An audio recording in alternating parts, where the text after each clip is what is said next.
अब बात करेंगे कि आपकी डिलीवरी के बाद किस तरह से आपको प्रिपेयर करना है ताकि आपको कई बारी जो होता है एक ये चूँकि चेंजेस काफ़ी होते हैं, लोग समझ नहीं पाते कि किस तरह के हार्मोनल चेंजेस हो रहे हैं और कई महिलाएँ जो है वो पोस्टपार्टम डिप्रेशन या पोस्टपार्टम साइकोसिस की शिकार हो जाती हैं। मैं डॉक्टर खुशबू आनंद हूँ और अपने इस चैनल में मैं हेल्दी प्रेगनेंसी और हेल्दी डिलीवरी के लिए बात करती हूँ। तो सबसे ज़रूरी बात तो ज़ाहिर-सी बात है कि लेबर पेन के बाद जो कि इतनी स्ट्रेसफुल कंडीशन है, जब आपको बेबी फाइनली आता है, तो कई बारी ज़रूरी है कि महिलाओं की जो नींद में कमी आती है, कई बार उनको अगर इमोशनल या फिर अगर उनको घर में सपोर्ट नहीं मिल पाता है बच्चे की केयर के लिए या फिर अगर आप किसी क्रॉनिकली या पहले से ही किसी स्ट्रेसफुल कंडीशन में हो, तो इन कंडीशंस में पोस्टपार्टम डिप्रेशन मतलब कि डिलीवरी के बाद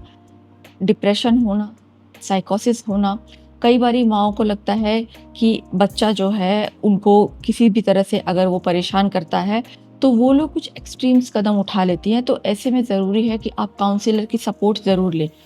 इस तरह के सिम्पटम्स अगर आपके आसपास की महिलाओं को मिलता है, तो आप उसको इग्नोर नहीं कीजिए क्योंकि कई बारी स्पेशली देखा गया है कि वो मदर में इवन सुसाइडल टेंडेंसी को भी पैदा कर सकता है, अगर वो काफ़ी स्ट्रेस से गुज़र रही है तो। तो कई सारे ऐसे मेडिसिन आते हैं, एंटी डिप्रेसेंट्स आते हैं, आपको एंग्ज़ायटी को रिलीव करने वाले मेडिसिन आते हैं, एंग्ज़ियोलाइटिक्स आते हैं।